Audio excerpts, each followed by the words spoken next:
કેમ છે મિત્રો? બધા મજામાં? આપણે સ્વાધ્યાય 11.3 એમાં 13 દાખલા સુધી લાસ્ટ લેક્ચરમાં ગણેલા છે. 14માંથી આગળ વધીએ. 14મો દાખલો છે કે પ્રધાન અક્ષના અંત્ય બિંદુઓ 0 અને ±√5, ગૌણ અક્ષ છે ±1 અને 0. તો પ્રધાન અક્ષમાં જોવા જઈએ તો એક્સિયમ 0 છે, મતલબ વાય અક્ષ થઈ, વાય છે. વાય અક્ષ છે તો એના અંત્ય બિંદુઓ હોય ±b, અને ગૌણ અક્ષ માટે એક્સ અક્ષ થશે તો ±a0. બરાબર, મતલબ એ અને બી આપણને બે તૈયાર આપી દીધા છે. તો એ બરાબર છે આપણી પાસે 1 અને બી બરાબર છે √5. તો ઉપવલયનું સમીકરણ x²/a² પ્લસ y²/b² બરાબર 1. રાઈટ. એની આગળ 15મો ક્વેશ્ચન. એમાં એ પૂછે કે પ્રધાન અક્ષની લંબાઈ 26, પ્રધાન અક્ષની લંબાઈ આ 26 અને નાભીઓ છે, નાભીઓ એ આપણને આપી છે ±50. ઓકે, તો આપણી પાસે આ બે જ યામ છે. તો એની અંદર આપણે નાભીઓ છે, નાભીઓ એમાં તો કે વાયમ 0 છે એટલે આ થશે ±AE, એટલે એક્સ અક્ષ યામ આપેલો છે એક્સિયમ, તો પ્રધાન અક્ષ છે એ એક્સ અક્ષ થશે. તો પ્રધાન અક્ષની લંબાઈ કીધી છે, તો પ્રધાન અક્ષની લંબાઈ કેટલી હોય તો કે 2a જેટલી. રાઈટ, યામ જ ખાલી તૈયાર કરવાના છે, બાકી તો બીજું કંઈ છે નહીં. તો 2a બરાબર આપણને આપી દીધા 26, 2a બરાબર 26 એટલે a બરાબર થશે 13. AE બરાબર આપણને આપેલા છે 5. તો આપણી પાસે ઉત્કેન્દ્રતાનું સૂત્ર છે, યાદ કરો બરાબર.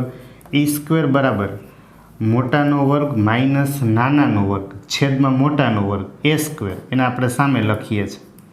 તો a² E² થશે 25, એના બરાબર a² એટલે 169 માઇનસ b², માઇનસ b² આ સાઈડ લઈ લે એટલે +b² બરાબર 169, અને સામે લઈ જશું એટલે -25. તો 169 માઇનસ 25 એટલે એ થશે 144. ઓકે, તો b² મળી ગયું, a² તો હતું જ, માટે ઉપવલયનું સમીકરણ x²/a² પ્લસ y²/b² બરાબર 1. બરાબર છે. તો આ આપણને પ્રધાન અક્ષની લંબાઈની નાભીઓ આપી હતી, એનામાંથી સમીકરણ ABE કોઈ પણ બે વસ્તુ તો હોય જ છે. એની આગળ આપણે 16મો દાખલો ગણીએ. તો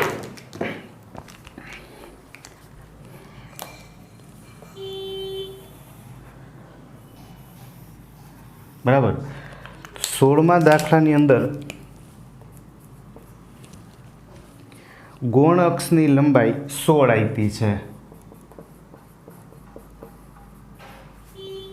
ગૌણ અક્ષની લંબાઈ આ 16 છે, અને બીજું નાભીઓ છે એ 0, નાભીઓ છે એ 0 અને ±6. બરાબર, આવું આપેલું છે. તો નાભીઓ આપણે યામ આપ્યા છે, એમાં આપણે જોવા જઈએ તો 0 અને ±BE હોય. બરાબર, તો આ વાયએક્સ ઉપર નાભી છે, મતલબ વાયએક્સ ઉપર હોય એટલે બી મોટું હોય. તો ગૌણ અક્ષ છે, જોજો બી મોટું છે, ભૂલ ન થાય, ધ્યાન રાખજો. બી મોટું હોય એટલે વાયએક્સ છે, વાયએક્સ એ પ્રધાન અક્ષ થશે. વાયએક્સ પ્રધાન અક્ષ થાય તો એક્સ અક્ષ ગૌણ અક્ષ થાય. તો એક્સ અક્ષની લંબાઈ કેટલી હોય તો કે 2a જેટલી. ઓકે, ધ્યાન રાખવાનું એટલું છે કે નાભી એક્સિયમ 0 છે, વાયએક્સ ઉપર છે, એટલે વાયમ મોટું છે, બી મોટું છે, એનો મતલબ એ નાનું છે. બી પ્રધાન થાય, એ ગૌણ થાય, એની લંબાઈ કેટલી હોય 2a જેટલી. તો 2a બરાબર 16 આપ્યા છે, 2a બરાબર 16 એટલે a બરાબર થશે 8. એ તો મળી ગયું. બી બરાબર આપણને આપ્યા છે 6. તો આપણી પાસે ઉત્કેન્દ્રતાનું સૂત્ર છે કે ઈ સ્ક્વેર બરાબર મોટું તો બી છે, તો બી સ્ક્વેર માઇનસ એ સ્ક્વેર છેદમાં બી સ્ક્વેર એને સામે લઈ લઈએ.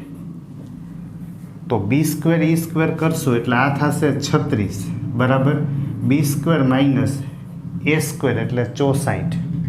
અને આ સાઈડ લઈ લઈએ તો 36 પ્લસ 64 એના બરાબર બી સ્ક્વેર એટલે બી સ્ક્વેર બરાબર થશે 100. એ સ્ક્વેર ને બી સ્ક્વેર મળી ગયા, માટે ઉપવલયનું સમીકરણ લખીએ તો એક્સ સ્ક્વેરના છેદમાં એ સ્ક્વેર પ્લસ વાય સ્ક્વેરના છેદમાં બી સ્ક્વેર એના બરાબર 1. આ મળશે આપણે ઉપવલયનું સમીકરણ. બરાબર છે. એની આગળ 17મો દાખલો. 17મા દાખલાની અંદર નાભીઓ છે એ આપ્યું છે +or-3. નાભીઓ +or-3 અને બીજું એ બરાબર છે 4.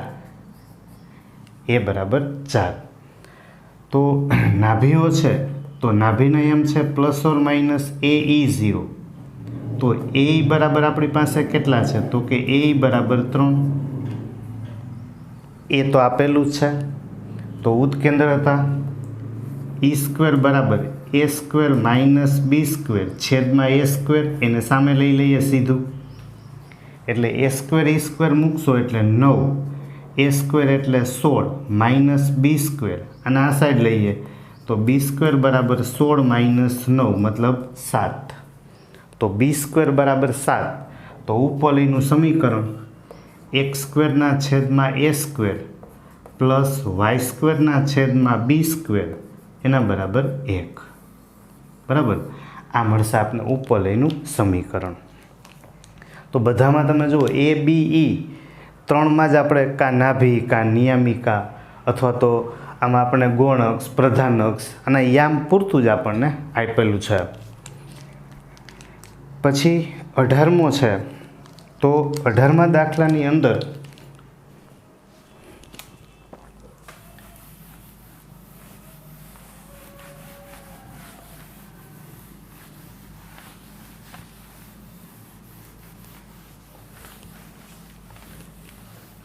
જો 18મા દાખલામાં આપણને એવું આપ્યું છે કે બી બરાબર 3,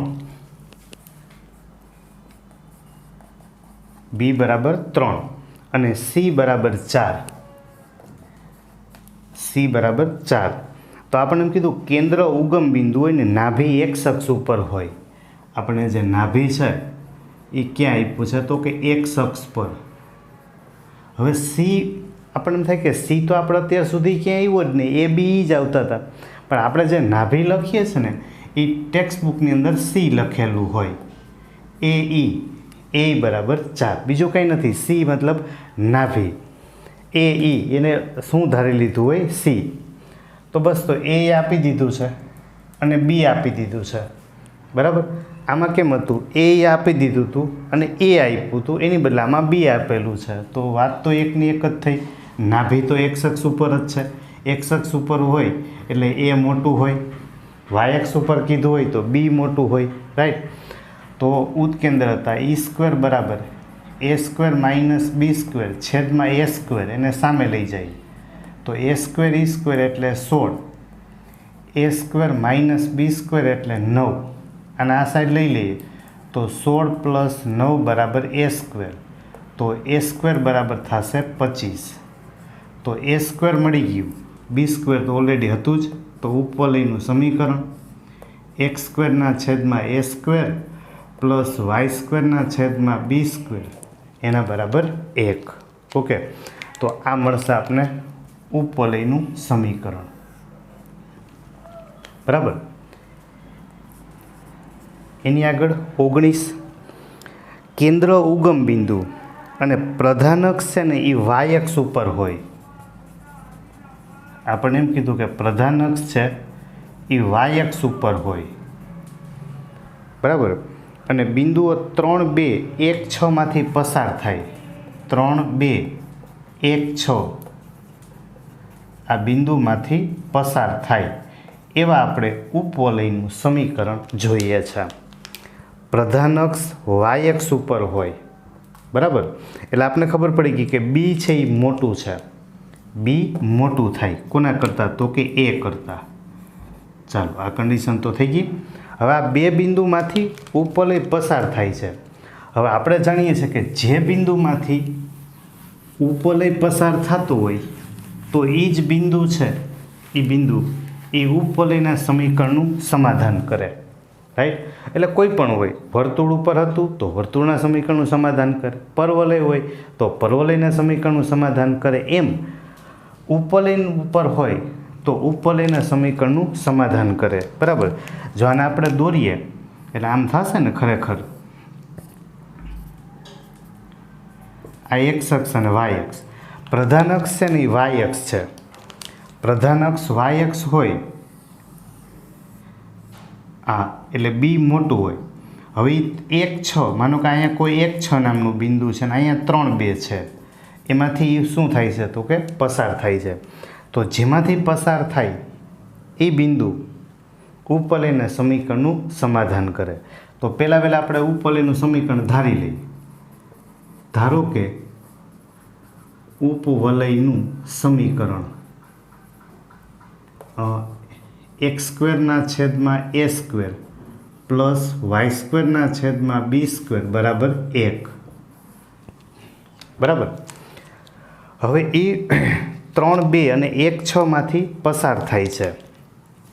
જો 3, 2 માંથી પસાર થાય તો જેમાંથી પસાર થાય એ બિંદુ ઉપવલયના સમીકરણનું સમાધાન કરે. તો x બરાબર 3 એટલે 9/a², આ 2 નો વર્ગ એટલે 4, એના છેદમાં b² બરાબર 1. એવી રીતે 1 અને 6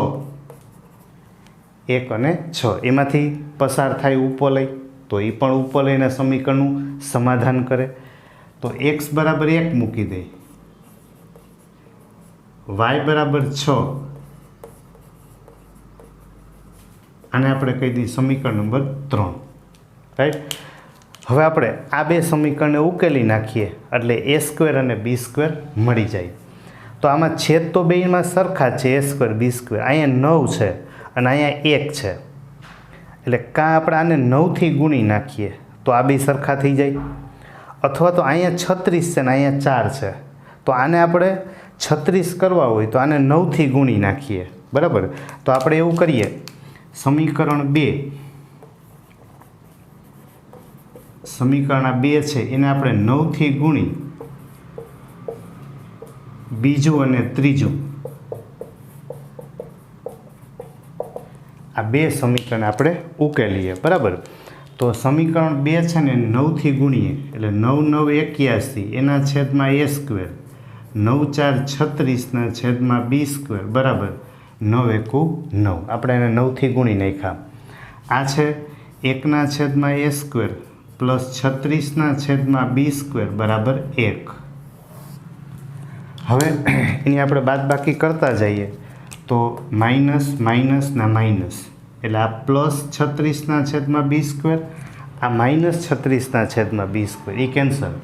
81 માઇનસ 1 એટલે 80, 80 ના છેદમાં a² બરાબર 9 માઇનસ 1 એટલે 8, a² ને સામે લઈ જાય, 8 ને છેદમાં તો 80 ના છેદમાં 8 બરાબર a².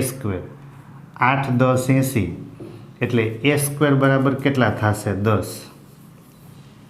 ચાલો, a² મળી ગયું. હવે a² ની કિંમત કોઈ પણ એક સમીકરણમાં આપણે મૂકી દઈએ. ધારો કે આપણે બીજા કે પહેલાં કોઈ પણ બીજા આમાં સમીકરણમાં મૂકીએ. સમીકરણ 2 પરથી 9 ના છેદમાં a² એટલે 9 ના છેદમાં 10 પ્લસ 4 ના છેદમાં b² બરાબર 1. તો 9 ના છેદમાં 10 ને સામે લઈ જાય એટલે 4/b² બરાબર 1 માઇનસ 9/10. આના છેદમાં કાંઈ નથી એટલે 1. તો 4/b² બરાબર અહીંયા લસા લઈએ તો 10 × 10 ચોકડી ગુણાકાર 10 × 10 -9 બરાબર. તો 4/b² બરાબર 10 - 9 એટલે 1 1/10. તો આપણે ચોકડી ગુણાકાર કરીએ તો 10 × 4 = 40, b² ગુણાકારમાં 1 એટલે b². તો જો આપણને a² બરાબર 10 મળશે અને b² બરાબર કેટલા મળશે? 40. ઓકે, તો a² ને b² મળી ગયા. તો આપણને ઉપરલીનું સમીકરણ મળશે. ઉપરલીનું સમીકરણ લખશું એટલે x² ના છેદમાં a² છે 10 પ્લસ y² ના છેદમાં b² એટલે 40 એના બરાબર 1 બરાબર. આ આપણને મળશે ઉપરલીનું સમીકરણ બરાબર. તો માત્ર બીજું કંઈ નથી કે બે બિંદુ છે એમાંથી ઉપરલય પસાર થાય છે. તો ઉપરલય પસાર થાય તો એ બંને બિંદુ ઉપરલયના સમીકરણનું સમાધાન કરે. એ બે સમીકરણ આપણે ઉકેલવાના છે, રાઈટ. પછી એના પછીનો જે પ્રશ્ન છે 20મો, એમાં આ જ આપ્યું છે કે પ્રધાન અક્ષ છે ને એ એક્સ અક્ષ ઉપર હોય. હવે આમાં બીજું તો કાંઈ ફેર પડતો નથી. બી મોટું છે તો કાર્યું જો બી મોટું છે એ કરતાં. હવે પ્રધાન અક્ષ એક્સ અક્ષ ઉપર હોય તોય થવાનું તો આ જ છે. પણ એમાંય 4 3 અહીંયા 4 3 બિંદુ આપ્યા છે અને બીજું આપ્યું છે 6 2. અહીંયા 4 3 અહીંયા 6 2. તો બીજું કાંઈ કરવાનું નથી. આ બે બિંદુ આમાં મૂકી દો. આ જ રીતે આગળ ગણવાનું છે, રાઈટ. તો 20મો દાખલો છે એ તમારાથી થઈ જાય. માત્ર આની જેમ જ બે બિંદુને મૂકવાના અને બે સમીકરણને ઉકેલવાના, રાઈટ. કદાચ એ પાછો ના થાય તો તમે મને પાછું કહેજો, બરાબર. આપણો વિડીયો તો તમારી પાસે છે જ. ન થાય તો મને મારા વોટ્સઅપ નંબર ઉપર પાછો મેસેજ કરી દેજો, બરાબર. તમારી બધાય પાસે નંબર તો છે જ, છતાંય પાછા લખી દઉં છું. કદાચ 7984192927. ઓકે. તો આ આપણે ઉપવલયનો ભાગ શીખા, રાઈટ. તો હવે આપણે આ ઉપવલયનો ભાગ 11.3 પૂરો કર્યો.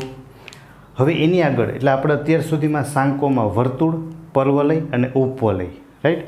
હવે એના પછીનો જે વલય છે એ છે અતિવલય, જેને કહેવાય હાઇપરબોલા. ઓકે.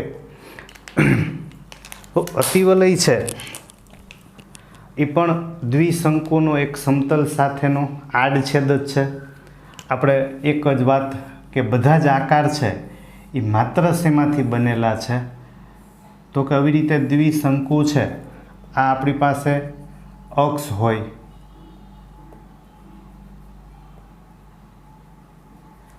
બરાબર. હવે જ્યારે આપણે કોઈ સમતલ છે આને આપણે સમાંતર રાખીએ, આને, બરાબર. આને સમાંતર રાખી અને જ્યારે આપણે આને કાપશું ત્યારે આપણને આવા આકાર મળશે કે આ સમતલ રૂપે હોય, બરાબર. તો સમતલથી કાપશો ને અહીંથી આપણે આવો આકાર મળશે. અહીંથી છે આ, અને અહીંથી જ્યારે આપણે આકાર લેશું ત્યારે અહીંથી આપણને આ આકાર મળશે. આમ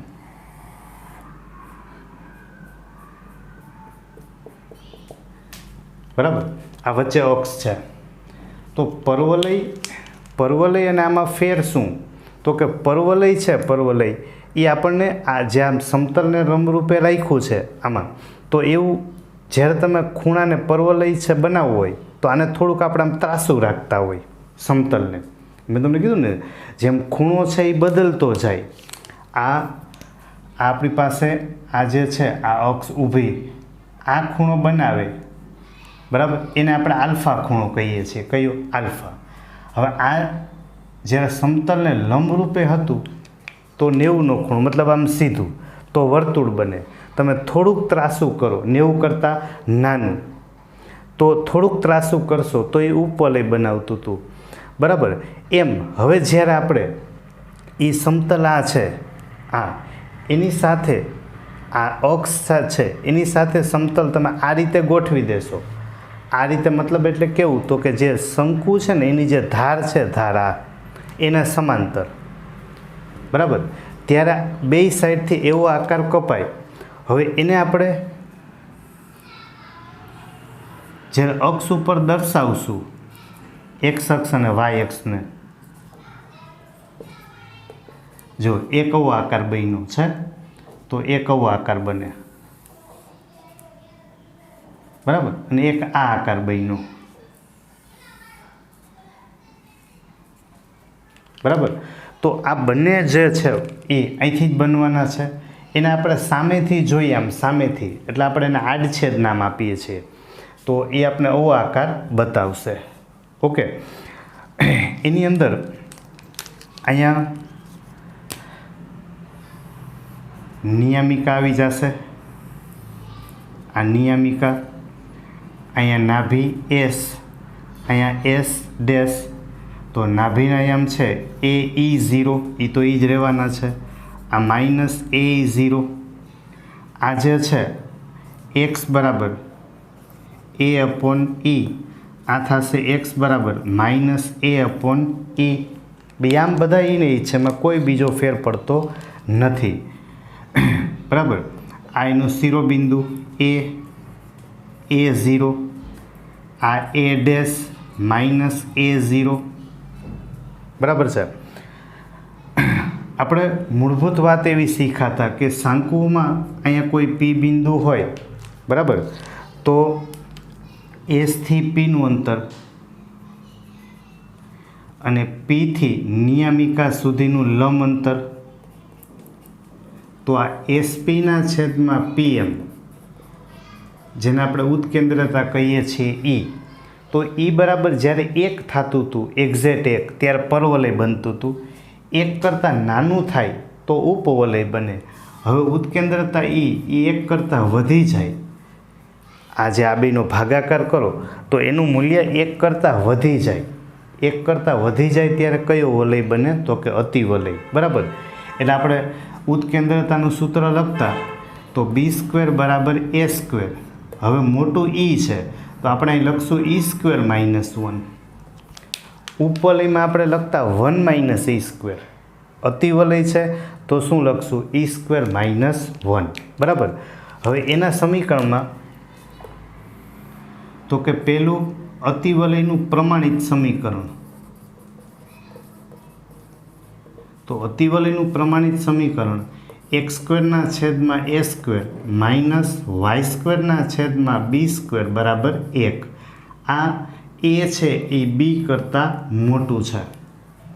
તો જો હવે આ સમીકરણ છે એને આપણે આમાંથી સાબિત કરી શકીએ, પણ મેં તમને કીધું એમ કે થિયરી છે, થિયરી એ કોઈ પણ થિયરી સાબિતીની ક્યારેય પૂછાતી નથી. હા, થોડીક ક્યાંક નાનકડી સાબિતી હોય એ આપણે ભેગું લેતા જઈએ છીએ. બરાબર. જે જરૂરી છે આપણે લેશું એમાં ભેગું. પણ આ સમીકરણની સાબિતી તમે આપી શકો, બધા સાબિત કરેલા જ હોય ને, એમને તો કોઈ મેળવેલા નથી હોતા. પણ જ્યાં જરૂરી નથી ત્યાં આપણે સાબિતી નથી લેતા. અને છતાંય તમને એમ થાય કે ના મારે શીખવી છે, બરાબર, તો તમને મેં કીધું મારા નંબર તમારી પાસે છે જ, એમાં મને મેસેજ કરી દો તો આપણે એનો થિયરીનો અલગથી વિડીયો બનાવી લેશું આપણે. ઓકે. એની જરાય ચિંતા નથી. તો x² છેદમાં a² માઇનસ y² છેદમાં b² બરાબર 1. આ એનું પ્રમાણિત સમીકરણ. બીજું નાભીઓ. તો નાભીઓ છે એ તો હતા એ જ ± AE0. બરાબર. એની આગળ ઉત્કેન્દ્રતા. તો ઉત્કેન્દ્રતા માટે આપણે સૂત્ર આવ્યું છે જ b² બરાબર a², e² -1. તો આમાં આપણે સીધું ઉત્કેન્દ્રતાને કરતા બનાવશું તો a² + b² છેદમાં a². એટલે બીજું મેં કંઈ નથી કર્યું, તમે યાદ કરો ઉપવલયમાં અહીંયા પ્લસ હતું ને તો અહીં માઇનસ આવતું હતું, એટલે મેં નિશાની ફેરવી નાખી, માઇનસ છે તો અહીં શું કર્યું પ્લસ. મોટાનો વર્ગ પ્લસ નાનાનો વર્ગ છેદમાં મોટાનો વર્ગ. ઓકે, એ ઉત્કેન્દ્રતા મળશે. પછી શિરોબિંદુઓ છે, શિરોબિંદુઓ એ તો છે જ ±A0. બરાબર. નાભી છે, નિયમિકા લખીએ, નિયમિકા તો x બરાબર ±A/E. યામ બધા ઈ જ છે, માત્ર બદલે ક્યાં એક પ્રમાણિત સમીકરણમાં પ્લસનું માઇનસ એટલે નાભી A0 ને અહીંયા ઉત્કેન્દ્રતા છે A² + B². અહીંયા શું આવી જશે? પ્લસ છેદમાં A². બરાબર. ખાસ અગત્યનું એ ધ્યાન રાખવાનું છે કે હવે એ મોટું હોય, એ મોટું છે, બી નાનું છે, ત્યારે ખાસ એ ધ્યાન રાખવાનું છે કે હંમેશા આ મોટું પદ હોય ને, મોટું પદ એમાંથી તમે નાનું પદ બાદ કરો ને તો જવાબ 1 આવે. એટલે એવું નહીં સમજતા કે એ ધારી લો કે અહીંયા 3 હોય ને અહીં 5 હોય એટલે એનો મતલબ આ મોટું છે, એવું નથી. આ મોટું ના થાય, કારણ કે મોટા આ આખું પદ જોવાનું છે. મોટા પદમાંથી નાનું પદ બાદ થાય તો 1 જવાબ આવે. એટલે હંમેશા આ મોટું હોય ને આ કેવું હોય તો કે નાનું. બરાબર. એટલે ધ્યાન રાખવાનું કે એ છે અહીંયા માનો કે અહીંયા 9 લખ્યા હોય ને અહીં 16 લખ્યા હોય તો એનો અર્થ એવો નથી સમજવાનો. એનો અર્થ એવો નથી સમજવાનો કે આ મોટું છે. નહીં, મોટું તો આ જ છે. ઓકે. આ નિયમિકા. એની આગળ આપણે જેમાં પ્રધાનક્ષ નામ આપતા હતા આમાં આપણે x અક્ષ ઉપર લીધું છે. બરાબર. તો એને આપણે હવે કહેશું મુખ્ય અક્ષ. મુખ્ય અક્ષની લંબાઈ તો એ જે પ્રધાન અક્ષમાં હતું એ જ, યામ નથી બદલવાના. A થી -A જેટલું, એટલે અંતર તો 2a જેટલું જ થયું. વાં આપણે કહેતા હતા ઉપરલીમાં પ્રધાન અક્ષ અને ગૌણ અક્ષ, એમાં આપણે કહેશું મુખ્ય અક્ષ અને અનુબદ્ધ અક્ષ. અનુબદ્ધ અક્ષની લંબાઈ એ કેના જેટલી હોય તો કે 2b જેટલી. આવી રીતે આપણે આમ ફેરવશું તો અનુબદ્ધ અક્ષની લંબાઈ કેટલી થઈ જશે? 2b જેટલી. બરાબર. બાકી નાભિલંબ, નાભિલંબના અંત્ય બિંદુઓ એ તો હતા એ જ, એ તો કાંઈ બદલાવાના છે નહીં. AE અને ±B²/A. બરાબર. નાભિલંબની લંબાઈ, નાભિલંબની લંબાઈ તો એ થઈ જશે 2B²/A. બરાબર. બાકી અંતર હતા એ જ. બે નાભી વચ્ચેનું અંતર જોતું હોય તો 2AE. બે નિયમિકા વચ્ચેનું અંતર 2A/E. બરાબર. બે નાભી વચ્ચેનું અંતર તો 2AE. બે નિયમિકા વચ્ચેનું અંતર, આ બે નિયમિકા વચ્ચેનું અંતર લઈ, અંતર શબ્દ એટલે બેની બાદ બાકી તફાવત, આમાંથી આને બાદ કરીએ એટલે માઇનસ પ્લસ 2A/E. બરાબર. તો આ બધા આમ સેમ. બીજું તો ખાલી માત્રા 2 જગ્યાએ બદલ્યું અને આના ખાલી નામ પ્રધાન અક્ષની બદલે આપણે મુખ્ય અક્ષ બોલશું અને ગૌણ અક્ષની જગ્યાએ અનુબદ્ધ અક્ષ બોલશું. ઓકે. તો આ આપણને A>B માટે મળ્યું. રાઈટ. હવે જો આપણે મોટું પદ છે, હવે આપણે અહીંયા A>B માટે લખ્યું હતું. બરાબર. A>B માટે. હવે આપણે B>A માટે લખવું હોય, B મોટું હોય તો અતિવલય છે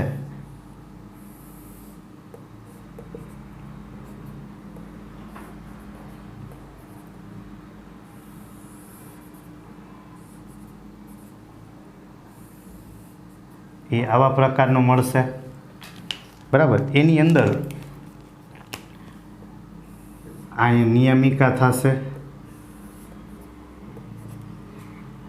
અહીંયા નાભી S0BE, S' 0 -BE, અહીંયા થશે વાય બરાબર બી અપોન ઈ, અહીંયા થશે વાય બરાબર માઇનસ બી અપોન ઈ, રાઈટ. બાકી યામ હવે તમને આવડે છે કઈ રીતે લખવાના છે એ બધા જ. તો જો પહેલેથી પ્રમાણિત સમીકરણ, તો આનું પ્રમાણિત સમીકરણ છે. હવે મોટું બી છે તો ઉપરલેમાં તો શું હતું કે વચ્ચે પ્લસ હતું, એટલે પહેલાં આ લખીએ કે આ લખીએ, બે ચાલતું હતું.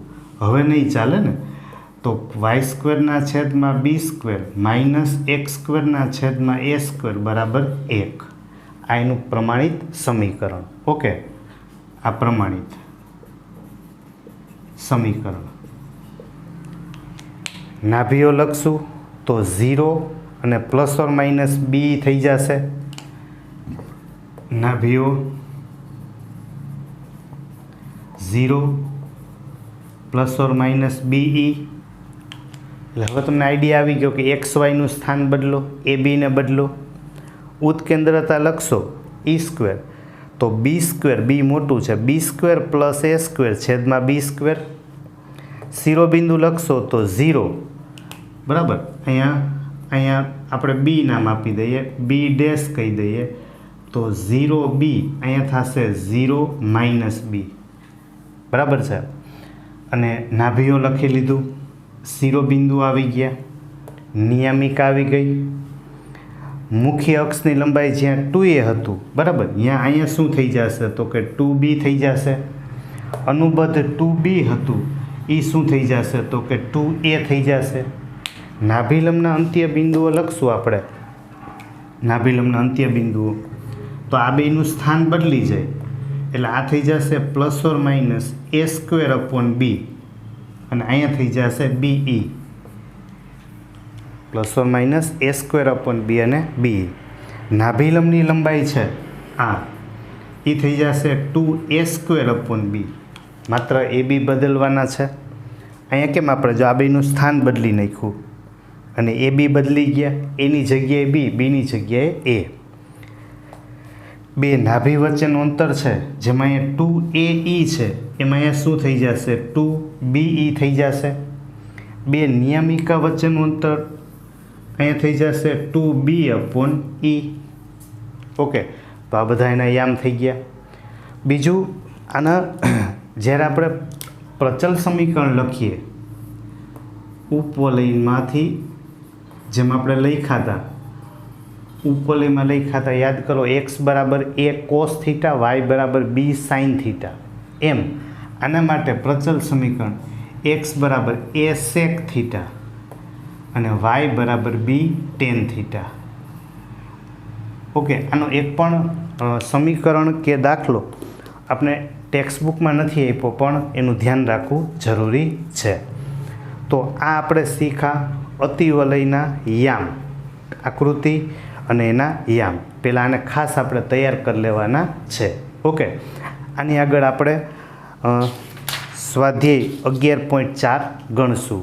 ઓકે, ત્યાં સુધી તમે આ તૈયાર કરી લ્યો. Thank you.